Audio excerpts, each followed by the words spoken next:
So I'm Marie Forsberg. I'm here with Sachin Chaturvedi from RIS. We have had the first day of the consortium meeting in RRI-Practice in Paris in March 2017. And I'd like to hear what your thoughts and reflections are from this day's presentations and discussions about RRI. Excellent. We had very good discussions in terms of what really constitutes RRI, how things should be understood in terms of the responsible research and innovation. And if you decipher it at three different levels, you find the issues related to input and output extremely important. Whether the ethics related to research and innovation, are they important, or to some countries probably the output may matter in terms of the employment impact or societal engagement, or how the governments are funding specific research, how the budgetary allocations get influenced when you see the level of engagement of a technological outcome. So from that point of view, the issues are in terms of how we look at the larger question of societal engagement and how we see the economic impact. The point that emerged in today's discussion was more about how value systems drive the agenda that we have among the European countries. In some other countries, probably value system may not play that pivot role which we find in some countries to play.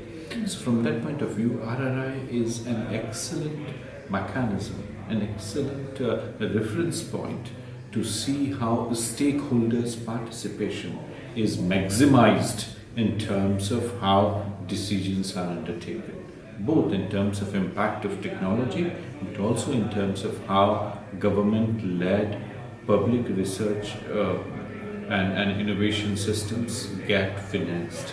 And that, I think, is extremely important. There are equally important issues in terms of how stakeholders are identified. Who are the stakeholders? And that question RRI provides a sort of reference to. It provides reference to education system, it provides reference to the kind of values that drive them, but it also provides an extremely important reference in terms of how we look at the very question of what emerged from United States, for instance, in terms of when public sector is not funding, private sector is funding, how do you govern them? What are the ways of governance for non-public sector led private interests? So that is extremely important. It is also important to highlight how certain governments across the world are trying to sponsor research and innovation which is not in the best interest of the country.